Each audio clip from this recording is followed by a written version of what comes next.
Hey, Brianna. Child, I didn't realize I was so dry before I freaking got on camera. Wasn't thinking. What's up, Dwayne? Yo, we gotta talk about some serious stuff at first, and then we could just go wherever we want to go after that. But I do need to make a public service announcement to the general public. Y'all see my hair look a little shorter now because I got my split ends cut. So my twisties ain't hanging like they used to, but that's fine because I don't care about length. I'm more about health. As long as it's healthy, it'll grow in time, you know? But she cut off a lot, but it's cool.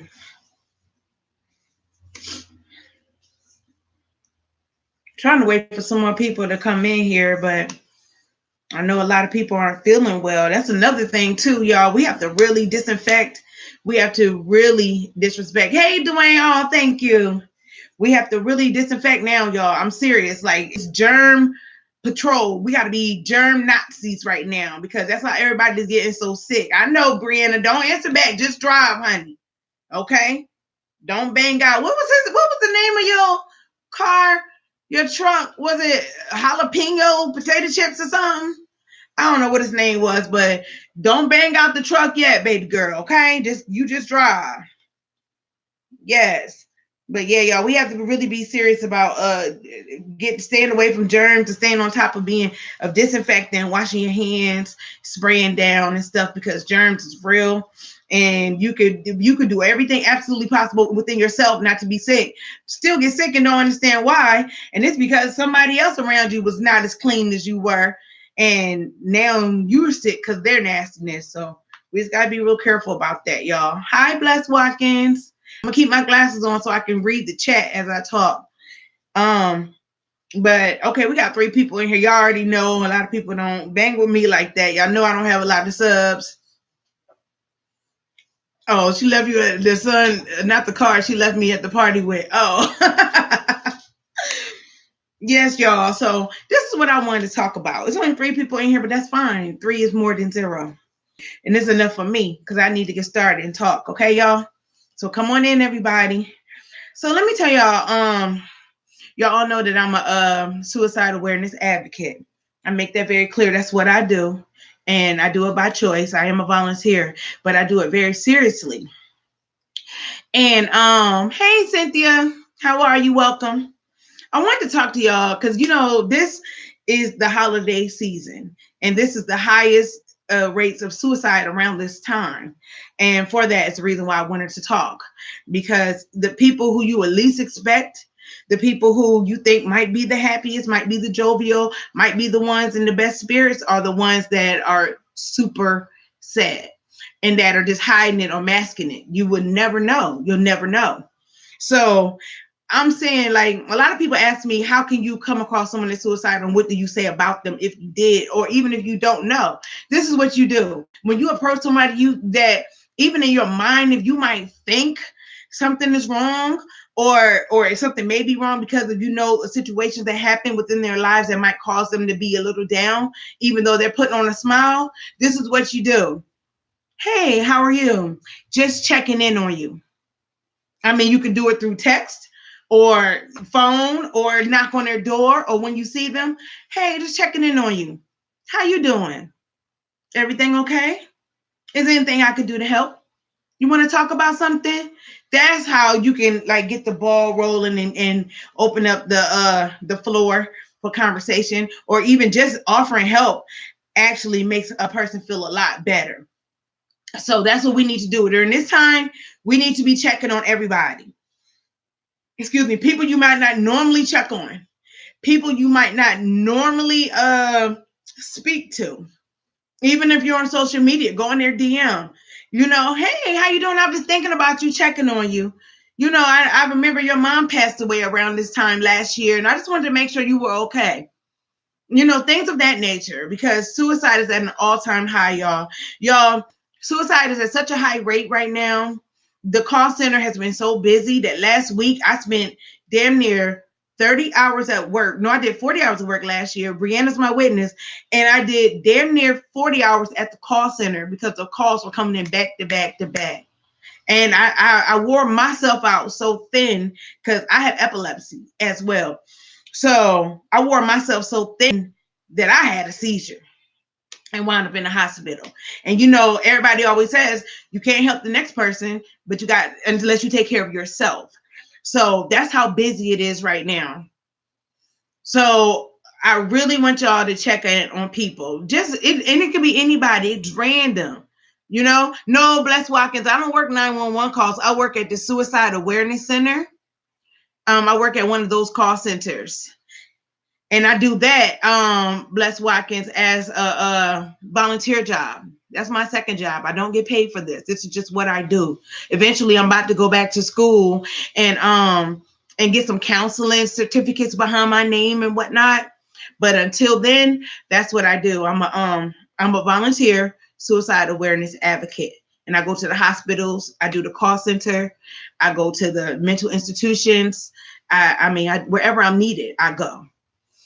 And it's definitely more call around the holidays. Suicide is at its utmost highest from November to January. It is, and it's just factual. So the other day, I'm going to tell y'all a story. I had a 4-year-old call in, y'all. A 4-year-old baby call in, y'all. And I call them babies because I used to be a teacher. And when my class of 4-year-olds, those were still my babies, okay? But I had a 4-year-old call in because of a lot of bad situations that was going on within this home. A lot of bad situations that was going on within school, bullying and things of that nature. And this is how he got the number. Because we have billboards, we have stickers, we have billboards, we have bumper stickers, we have inserts in the train stations and all. It's a lot of ways you could get the suicide helpline phone number. So he said his walk to school, it was a big old billboard for suicide awareness. And what he did was every day he remembered the next number and went to school and wrote it down until he got all the numbers. Now think about that, y'all. A 1-800 number is long. So that was another 10, 11 days. I can't do the math right now, excuse me, of torture and torment or whatever's in his heart, in his mind, and what's physically happening to him that he still had to endure every day while trying to get the phone number to call us. So when I got on the phone with this baby, I refused to hang up. Now, normally what you do is a pass along. Like normally when the call center, we find out what their needs are. And if it gets deeper than just us talking and counseling to them, you pass it on. You pass it to the local police station. If they are in direct danger, you pass it on. Like if it's a child, you pass it on to the Department of Human Services within their city and state. You pass it along and then they pick it up and then you go from there. It's like running in a race and you pass the baton to the next runner on your team. I refuse to pass this one along. I refuse to leave and let this baby just get passed along and maybe slip through the cracks. So it took a lot of time. It took a lot of energy. I had to build his trust. I had to gain his trust. I had to keep him on the phone. I had to counsel. I had to entertain. I had to do a lot. I've never had a 4-year-old call me before. And it pulled at my heartstrings so hard, y'all. So this is the reason why I need y'all to check up on people. Because we even have babies now considering to kill themselves. Not just adults, not just somebody who's been through something traumatic. Kids now feel like that's their alternative when they feel like life is too hard. And we can't have this happening. There's too many people in the world. That it doesn't hurt to give somebody, the next person, a hug. It doesn't cost money to help someone. It doesn't cost, it costs you nothing but your time. And you can give your time to social media. You can give your time to bullcrap, games, to, sex, to alcohol, to weed, or whatever, so you can't give you a little bit of time just to look out for your next human being, your next man, man as in human. So we just really need to check in on people, y'all. I really want y'all to do that. I have 8 people here watching now, and just out of you 8, you can make a difference. You really can. And sometimes it's just, hey, how you doing? Checking in on you, seeing if you all right. That's what I do with all my friends. I try to text them every day.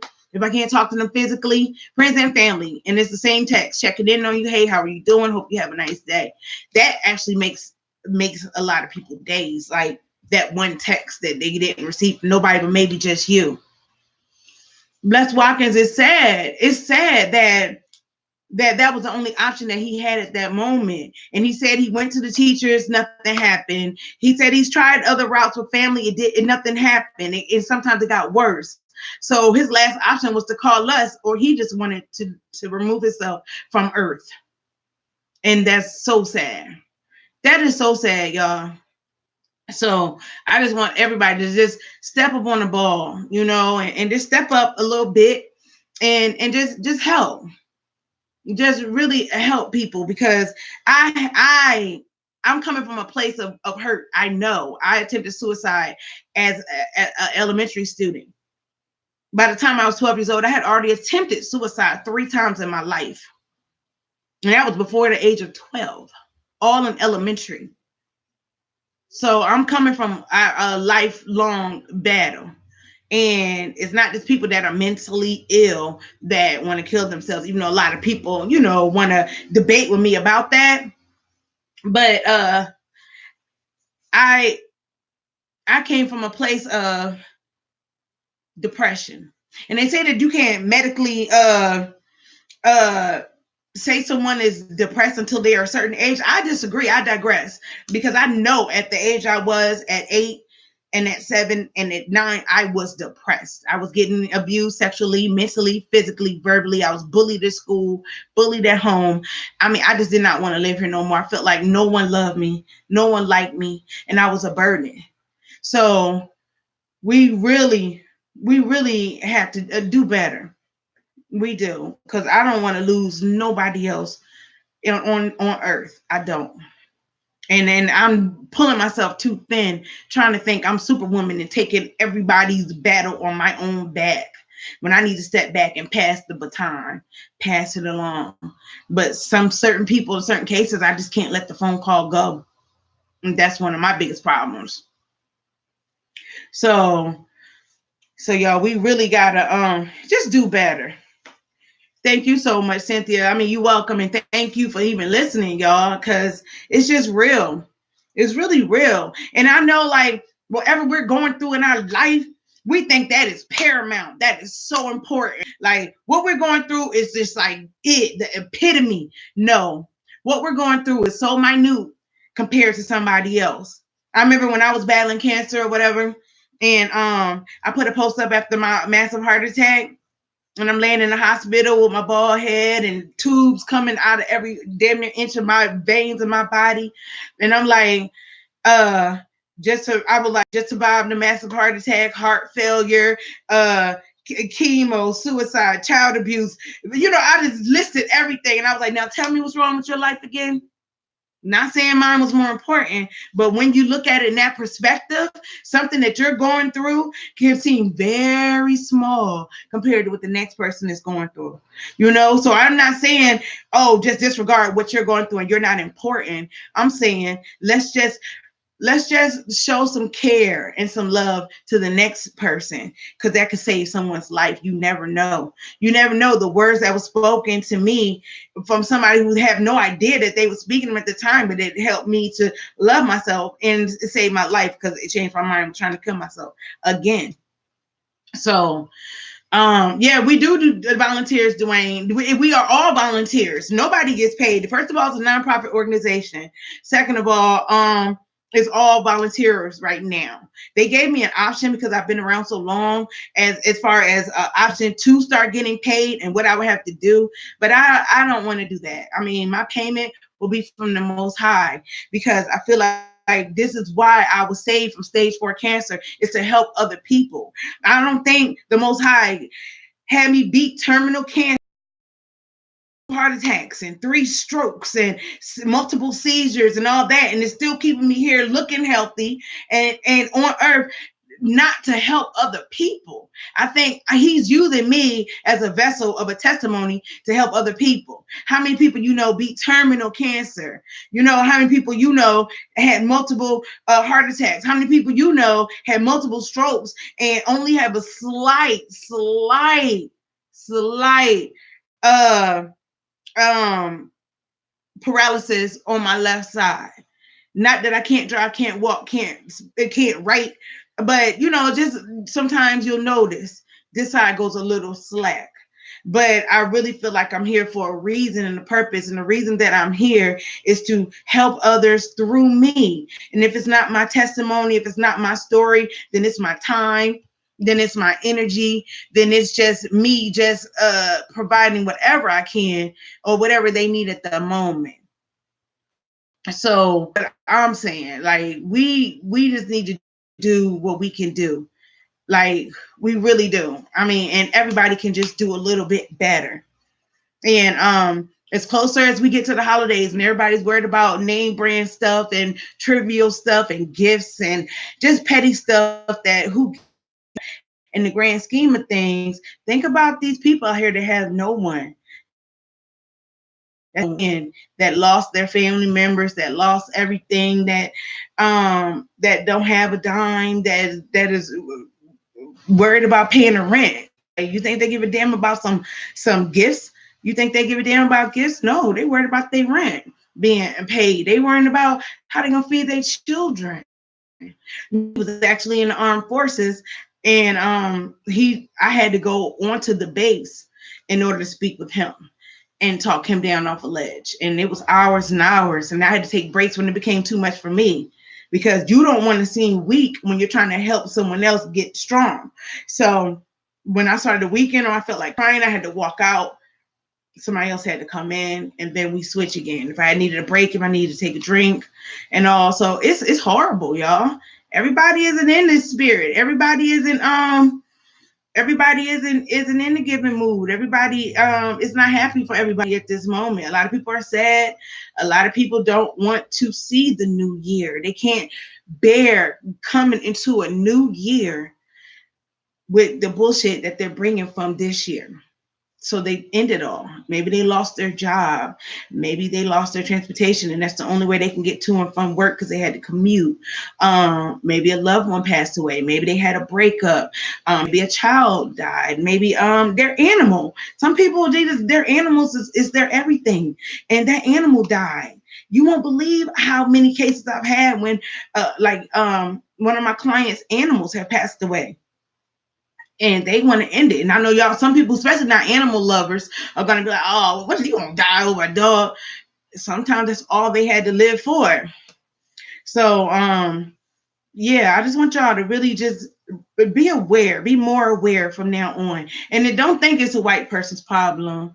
It's a woman's problem, or only Asians do that, or only kids do that, or only the men who make a lot of money do that. It's blue collar. You won't believe how many people come, all race, sex, size, height, weight. Anybody can have that point in their life where they feel like they don't want to take it anymore. It's horrible, y'all. And I really want to talk about that because, I know we joke and laugh a lot, and I know we go through a lot, and we argue with people, and we beef, and we do all this, but sometimes we got to just take a serious note every now and then and step back and reevaluate ourselves. Are we doing all we can do to help others? Are we? I know we give to GoFundMe's and I know we're supportive with people. We ask how they're doing and stuff like that. But can we do a little more for somebody, even if it's a stranger, even if you don't know them? Can we do more? Sometimes, say like if you commute to work on a bus or a train, and you look up and catch eyes with somebody, hey, how you doing? Good morning. Have a great day. That might have made their day. You could have been the main force in why they are now cheerful and they are more optimistic. That's all that it took. So I really just want us to really please Just try to help others. Check in on your people. Check in on your family, your friends, people you would never imagine. Everybody saying, "Oh, Tony, you're so nice. You're so sweet. You're this, you're that." Until y'all see the other side of me or whatever when I snap. But until then, I'm the nicest person you ever met.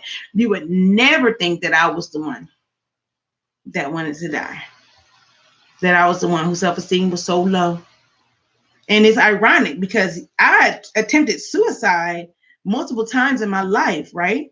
But the moment they told me I was going to die and there's nothing else that they can do for me, and I'm terminal and admit myself in hospice and start making funeral arrangements, I fought like the dickens for my life when I could have just gave up like I tried to so many other times. That's how I know the Most High has me here for a reason.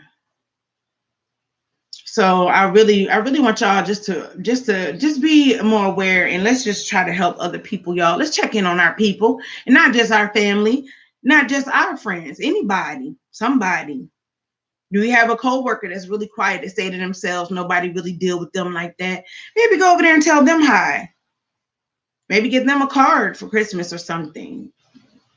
They could be going home alone to nothing and nobody, and we don't know their situations. We only see them at work. I remember when I was in high school, how they used to have the best dressed, the worst dressed, the most likely to succeed, all that in the yearbook.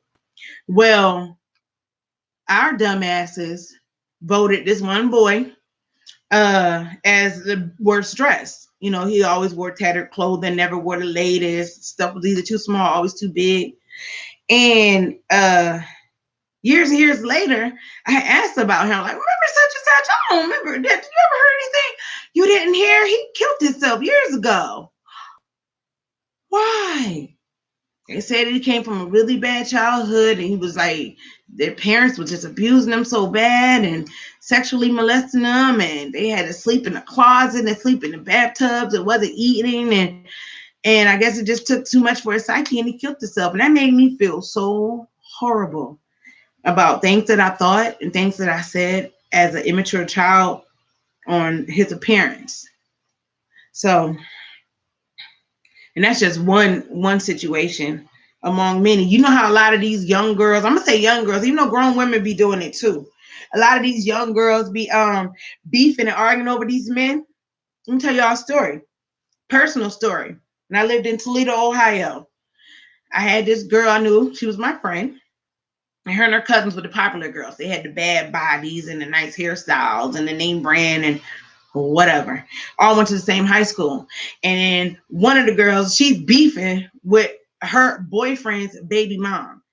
So she's arguing with them. They picking on her. They just picking on her, roasting her, leaving little notes in her locker. This, all the popular people picking on this one girl. She was so ugly. She was this, she was that. Really, it was just true jealousy because she had a child by the man that the girl was dealing with, right? Don't you know that girl went home and killed herself one day? Because of all the torture that they did to her in school. That baby was left without a mom. Because of the torture from her beefing with the next female over some man. And guess what? Out of all that drama, all that beef, guess what? The girl didn't even wind up with the dude. So you was picking with this girl and torturing this girl, and you ain't even stay with the dude. So what was the point? She lost her life for nothing. For nothing. And I can imagine if it was now in the era of social media. Oh, they would have been on Instagram and Facebook and making fake pages and going back and forth. And it would have been ugly all over. Sorry, just a man. I ain't gonna say he's sorry because it's his fault, but it's not his fault. Women gonna be women regardless. Girls gonna be girls. But yeah, and that actually happened. So it's just horrible. You never know what somebody is going through in their psyche and how much somebody could take. So I really want us to just do a lot better, y'all. And I hate to be on such a sad note and a killjoy, but this is just real. And this is my reality. This is what I do every day. This is what I live for. Like, I have to make a living, of course, and help my husband support the household. But I also have, I have not, I'm gonna say it's a chore, a responsibility to help others. I honestly do. Because I haven't always been no prayer cloth. I ain't gonna lie. I have not been the best person at all in my life with my decisions, with my choices. And I really honestly feel like this is my way of saying I'm sorry to the Most High for how I lived, the choices I made, decisions I made, and to also say thank you to the Most High for giving me another chance here on earth. And I keep telling y'all, no, I am not a Christian, but I'm very spiritual. And I honestly feel like this is my calling, and it could be other people's callings too. So thank you, Cynthia. This could be other people's calling. It could be your calling, Cynthia. It could be anybody's calling. So we just got to just do better, y'all. We got to step up and do better. We really do. Do y'all have any questions for me before I change the subject? Before we can, I just wanted to first, get that out the way. Now, y'all got any questions or anything for me before we change the subject? Helping people. And I was maybe one day going to do like a walkthrough of the call center. I don't know. I got to talk to my supervisor about that. But I was, just show y'all exactly what is like the day in the life of a volunteer saving lives. It's very stressful. It's very stressful. It is. I mean, it's a blessing. You feel replenished, but it's stressful too. I just want y'all to know that. Y'all got any questions for me? Okay. I have to address something. I'm not going to say any names. I'm not, because I notice my name is always being mentioned. So I'm not going to, give that same energy. But don't believe everything that you hear about me on other people's channels, y'all. And I know y'all probably like, who's talking about Tony? Tony don't even be around. Tony don't be on here like that, blah, blah, blah. Even though y'all barely see me, I'm still being mentioned. So don't believe everything you hear. I got you, Dwayne. I'm not. Just don't believe everything you hear, y'all. Then come to the source. I'm extremely transparent. I'm an open book. I'm whatever you need me to be. So if you have questions, or you're looking at me kind of side eye, or you're kind of believing, or what they're saying might be believable, just come to me. Okay? That's all I wanted to say. I'm not going to address anything. I just, don't believe it, because it's just really corny at the end of the day. All day long, all I'm trying to do is just give back and help people. And that's all I'm trying to do. Nothing more, nothing less. I mean, not trying to get monetized. I don't think I'd be on here that long as to be monetize or to gain as much popularity as others. A lot of people might find me as boring because I'm not speaking about celebrities. I'm trying to stay away from negativity. That's why I took all my negative things down. But I think I kept one up. That's because I was mad at my family for not supporting me for Tony's Hair Fertilizer. Yes, you can go to facebook.com, Tony's Hair Fertilizer. And these are 2-strand twists, but it'll get you all the way together. Yes, all natural, all organic. So I was mad at my family for not supporting me, so I left that up there. But yeah. Bless Watkins, you never heard anything about me. Oh, okay. Yeah, it's crazy. It's crazy. I'm glad you didn't hear about me. That means you're not following the negative people's pages and listening to the drama. And I'm glad, because it's all lies anyway. So that's a blessing, Bless Watkins. But yeah, I want y'all to know that I am starting up. I already have Tony's Hair Fertilizer, which is like an everyday spritzer, and it's like you use this in place of grease, and it's water based. See, it's water based, and this is my personal, and you use this in the place of grease, and it really gets your hair all the way together. It gives you moisture, it gives you shine, it gives you life. My hair used to be a lot longer, but I just got my split ends cut because I don't care about length. I'm more about healthiness. But and I do beard oil. I don't have nothing right now to show you. I don't know where my husband's is, but I make beard oil, and it'll get a men's beard nice, moisturize, keep it sheen, the rough patches, the little you know how men have beards that's a little patchy, like you can see their skin in certain areas. Well, I can get that beard all the way together. Dwayne, why do you keep retracting what you're saying? Oh, but so now I'm going into shampoo. and conditioner. So I know a lot of people use my Tony's hair fertilizer as a leave-in and as a hot oil treatment, but I want to start making shampoo and conditioner. So y'all just wish me luck. I've been working because yes, I make everything at home. So I've been trying to cook up a good batch and see if it works. So I'm going to branch out. I'm going to do more. I'm going to get a website. I already have a 1-800 number, but I'm going to go get a website popping, and I'm trying to do big things with my in the new year. You know, I'm gonna give you a little deal, Dwayne. You get the brother deal. You get the brother deal. I'll give you the family deal.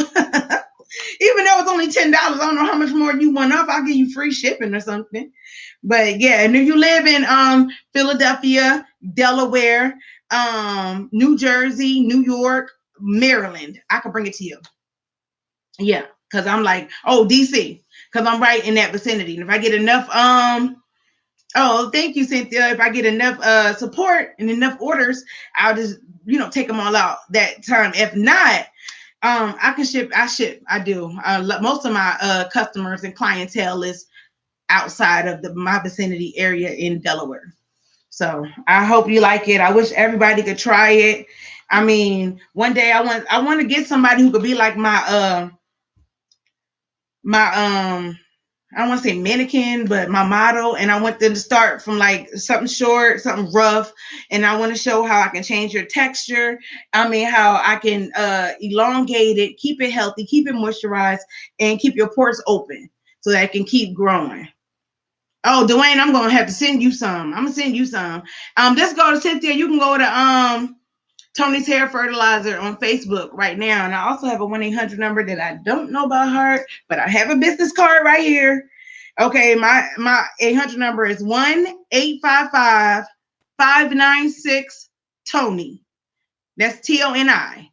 That's 1-855-596-TONY. So just hit me up. Okay, California, I'll ship you some, Bless Watkins. I got you too. However y'all want to do it, we can get that popping. Okay. Now I wanted to do a little question and answer session, and I want y'all to ask me some questions. And nothing is off limits. Nothing is off limits. I think this is going to be fun. Yeah, I can send some to VS. She can spray all through her faux locks, girl. Yes, she can have some too. We all gonna be oiled down. But VS just said today, and I paid attention to what she said, that she has a lot of allergies when it comes to those oils. And I do put essential oils in my product when I use that, because people want certain scents. They want theirs. I personalize it to make it smell a certain way. So I would have to learn how to extract the oils but still make it as good as normal. So I have to work on a special bottle for VS. But yeah, we all gonna have our scalps nice and oiled, have it together.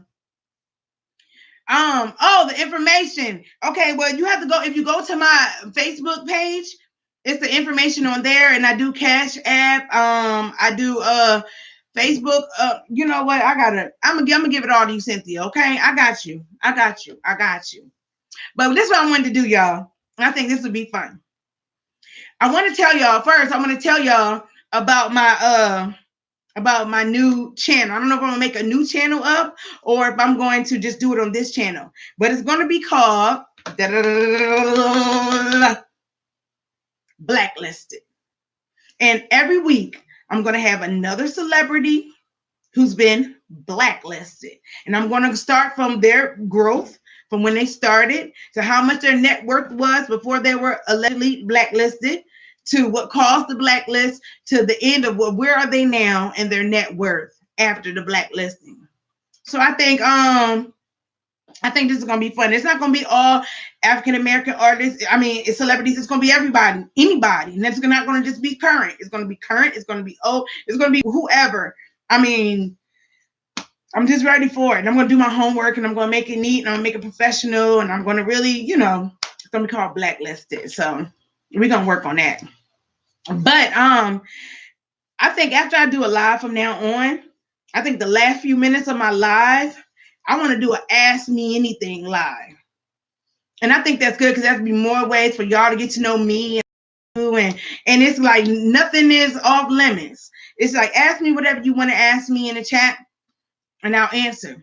And I think that's cute because a lot of people don't do that. You know, a lot of people just basically just talk, and then they get off. And then a lot of people y'all already know, so it's nothing for y'all to ask them because y'all know. And I'm kind of still new to y'all, even though I've been on YouTube over a year. I wasn't really doing videos. I was just a spectator as far as watching movies, watching different things. I was in love with certain YouTubers and all. So go ahead, y'all.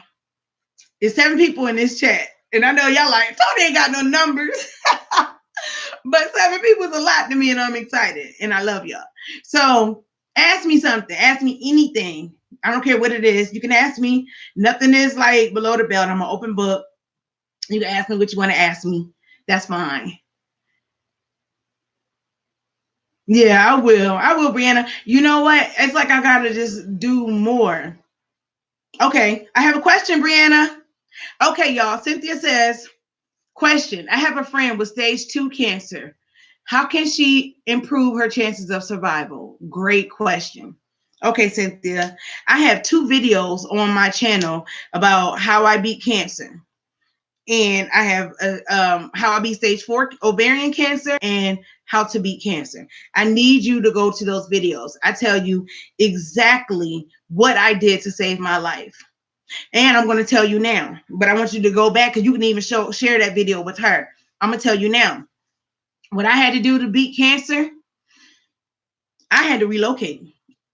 And I don't mean you have to go like I did, states and states and states over, because I was living in North Carolina and I relocated to Delaware because North Carolina gave up on me. They told me it's nothing else that they can do. I'm going to die in 7 months, 9 months maximum, and start telling family and making funeral arrangements. So I moved to Delaware to get to start over. Basically, I had to get a whole new team, radiologists, oncologists, hematologists, and all that. And okay, thank you, Bless Watkins. I'll talk to you later. Love you. So I had to get all new everything. And that's how I saved my life. And then I started actually watching YouTube videos.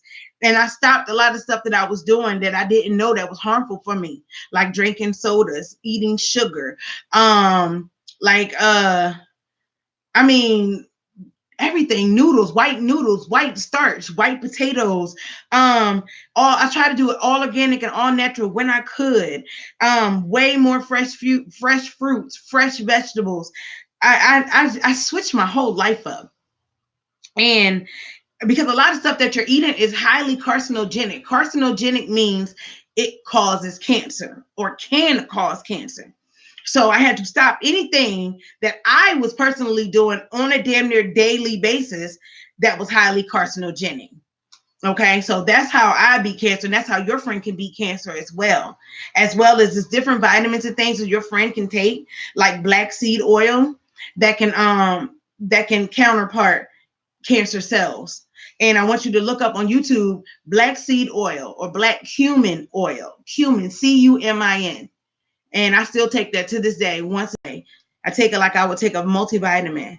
And I honestly believe that had a lot to do because all of a sudden the cancer first stopped growing and then started to diminish. And the doctors didn't know what it was. They, of course, credited themselves. But I know it had a lot to do with what I changed within my diet, my surroundings, and everything else. So, yeah. And I'm going to pray for your friend, Cynthia, because they can beat it. She can beat it because I did. Trust me. I did. Y'all have any more questions for me? I'm excited. I love this part. Anything you want to talk about? Yep. Black seed, black cumin oil. Thank you, Dwayne. It was so hard. One day I'm going to really figure out. I know Brianna like, just look it up on YouTube. I'm going to learn how to do the side by side so I can show y'all my struggle because I actually took multiple pictures on my road. And of course, it's dates on it. So I can show y'all when I got diagnosed. I can show y'all my battle after the heart attack, the massive heart attack. Every time they gave me a round of chemo, I had a heart attack. Oh, Brianna, I had to talk to you about your present too, honey. Y'all know I don't even celebrate holidays, but when it comes to my little sister, okay? So, Brianna, yeah, we're going to talk. But thank you, Cynthia. But yeah, every time I had a round of chemo, y'all, something bad happened. Like my first round of chemo, a week later, it was Mother's Day Sunday. I had a massive heart attack. I had to have heart surgery, immediate heart surgery. My second round of chemo, I had I had a stroke. Then my third round of chemo, another heart attack. Fourth round of chemo, seizure. I mean, every time it was horrible. It was horrible. Dwayne, we'll talk to it. We'll talk about it. But yeah, y'all, it was bad. Like I don't think you can really, because I look so healthy now. I mean, like people like to throw around the word fat, even though I just went to the doctor and lost 15 more pounds. But booyah, all right. With my Armand Wiggins beat, but yeah, I was horrible. It was really bad off. It was really bad off. Every doctor I go to, every cardiologist, every oncologist, oh, you're such a miracle. You're a miracle. You're a miracle. I hear so much that I kind of get tired of hearing it. But I know, like my dad said, that I'm here for a purpose. No, I can't do chemo, Brianna. And the only way at the end, the only way I could do chemo was they had to admit me into the hospital here. They admitted me into the hospital, and then they gave me chemo while in the hospital room in ICU. And it's like, and they had like windows on me and cameras or whatever. So it's the moment something happened, it will be addressed. Because if anytime I got chemo at the cancer center, for some reason, my body just totally went awry. So yeah, I'm just a lot better now. It was horrible. It was very bad. It was just unbelievable. And now every time I look back on it and I think about it, I cry. And it's hard for me to even ascertain what all I went through. It's very hard because I look back on it, I'm like, how in the world did I get through that? But Brianna, it wasn't, the machines wasn't clean, because I did chemo in North Carolina, as well as when I moved to Delaware, I did chemo in Delaware, and it still was the same outcome every time. So I think my body was just rejecting the poison, because what chemo actually is poison. And the poison comes in to fight the cancer cells, but they also attack any major organ in your body. So when it was attacking my body was breaking down. My body wasn't strong enough to fight back. So that's how it started. My body started deteriorating, like my heart, like my brain, like, it was just a really rough road. It was rough. Like, I had just lost my husband, my first husband of 18 years. It had been 18 years. He died 3 days before our anniversary. And a month later, I got diagnosed with cancer. So I was a teacher at the time. I wound up losing my job, losing my cars. I mean, selling everything. I wound up broke. I didn't have the family support. I know everybody's like, oh, where was your family? They wasn't around me. All I had was my dad there for me. And my dad lived in South Carolina. So he did everything he could possibly do within the realms. But I still needed more. And I wound up, moving up here and getting better and meeting my husband, my current husband now. And he basically, I told him he's my angel. He helped save my life, because he was my crutch, and I leaned on him because I couldn't lean on anybody else. And he fed me when I couldn't even go down the steps. Like, I couldn't even order food, y'all, because my room upstairs, because I had, not only did I do chemo, I also had radiation 5 days a week. So sometimes my body was so weak, I couldn't even walk down the steps. So I couldn't eat. And by that, I couldn't walk down the steps to the kitchen first, if there was food in the kitchen, which it wasn't. And then I couldn't order food because I did not have the strength or ability to walk down the steps, to open the front door to get the food, to walk back up the steps and make it in my bed without passing out. And I know that just sounds horrible, but it's the truth. Babe, don't come out here naked. I'm on live. Sorry, y'all. Baby, naked. We naked around here. It's only us. But so when my husband came, he basically helped me when I met him because he made sure I ate every day, made sure I got to and from the doctor, the hospital. He stayed with me in the hospital. I mean, he was just everything. He cleaned up my room because where I was living at, it was such a deplorable living situation that I kept getting bacterial viral infections because my immune system was so low and the house was so nasty. So my then boyfriend used to come over and clean up for me. Mind you, he met me, y'all, bald head, sick, gaunt looking, no teeth, my rings around my eyes. I mean, he met me looking hideous.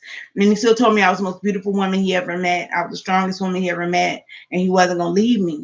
So of course I was gonna marry a man like that. So I did, but I tell him he saved my life. Yeah, he tried to show the world. I'm like, because he would have just walked right out here, asshole naked, y'all. I would have showed my husband goods. Would have got flagged and everything else.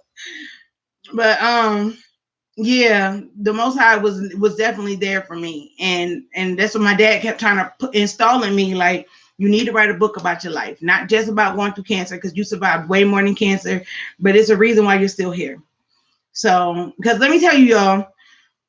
They called me while I was here in Delaware, and they said the cancer has I had took a CT scan, and they said the cancer has reached your lymph nodes.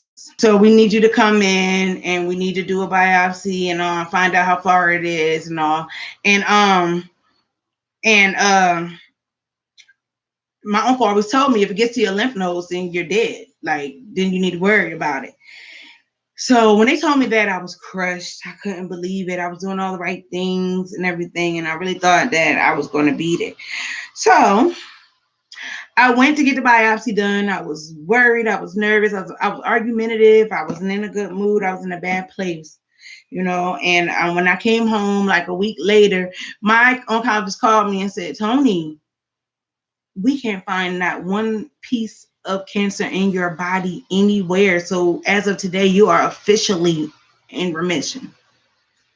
And I couldn't believe those words. I couldn't believe it. I'm like, how did they just go from telling me it was in my lymph nodes to now saying I'm clear? So that's nothing but the Most High. So yeah, it's been a long struggle, a long road, y'all. It hasn't been the easiest. It hasn't been fun. I mean, I've been through so much in my life, but there's a reason for everything. There is. And as soon as I thought my life was over and it was the worst, then something else happened. That's why I was going to write a book and title it, But Wait, It Gets Worse. Because as I'm telling my story, you're thinking like, oh my God, this is the worst thing this girl could go through. And then look at the next chapter, then the next chapter. So I don't know.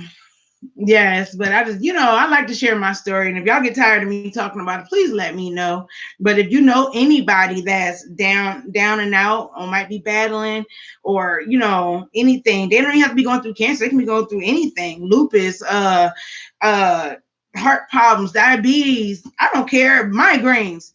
Let them listen to my story, because they're going to find some type of familiarity, as well as they can relate on a certain level, and then they'll notice other people out here that's going through things too, and that can beat it. So it's just different. You got to be a certain type of person to go through what I went through and still come out okay, because it's not only just a physical thing, it's psychological as well. When you have somebody sitting you down in their office and looking you straight in your pupil, telling you are about to die in 7 months, yeah, kind of messes with your psyche as well. So yes, y'all got anything else before I close this up? I know we only been on here 50 minutes, but I really, I'm out of stuff to talk about. I really just wanted y'all to do my suicide awareness. Okay, Dwayne, I definitely could talk about lupus. My cousin passed away from lupus, and I'm so sorry about your friend. My cousin battled lupus for a long time. Now, lupus is a form of cancer, actually. And a lot of people use it develops what they call a bush, where it's like comes down and out.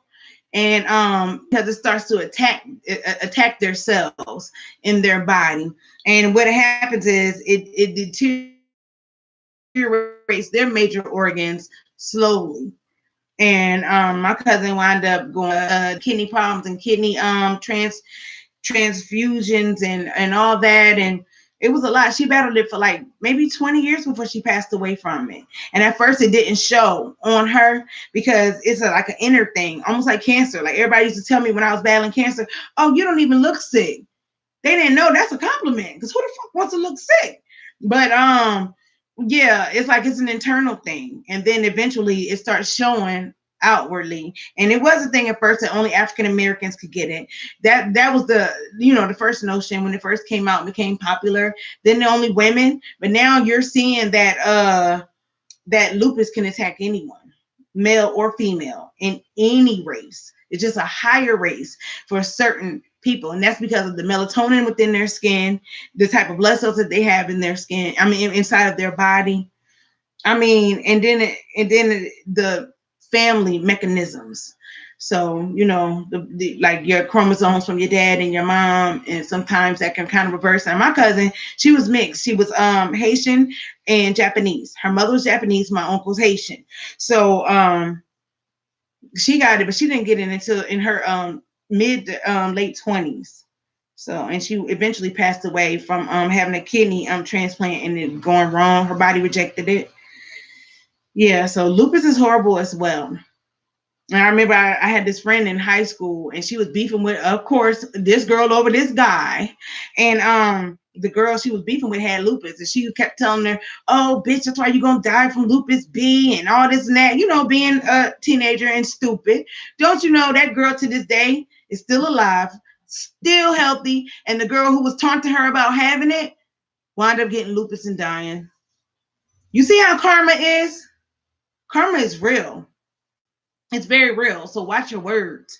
And I honestly think like a lot has happened to me in my life because of karma. That's probably a whole nother story to talk about, but karma is very real. Yes. So is there anything else y'all want to talk about? Because we can get off of here now, y'all. It's only 6 people on here anyway. I appreciate y'all. Please don't forget to subscribe and like and share. But I love y'all and I appreciate y'all for listening. I mean, even if you want to go back and look at this video later and share it. I am working on writing a book, Cynthia. At first, I wanted to just speak it and talk about it, but I think a book will also, I'm going to be a self-published author like so many other people. And I'm going to push my book on my channel like so many other people. And I'm definitely going to write about my story. And I'm going to start from childhood till now. Bree needs to add me on what, Dwayne? Okay. See you, Brianna. Good night. Love you. Y'all, that's my sister. I still don't know how to add her as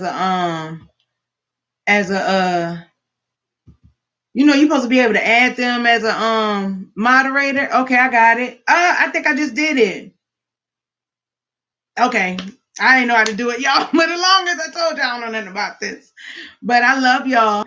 And I'll y'all just stay in contact with me and I'll stay in contact with y'all. If y'all ever have any questions or y'all think anybody needs help in any way, shape, or form about suicide, about illnesses, about anything, y'all please send them to my direction. And don't be afraid to do that. And if you don't want me to let them know I found them through you, you can easily let me know that. And they won't know. But I'm here to help. And I'm here to help for everybody in any situation. That's what I am here for. That's why the Most High still has me on earth. And that's all. That's about all. That's about all, y'all. Thank you. I love y'all. I'm going to close this out now. Thank y'all so much. Please like and subscribe. Talk to y'all later.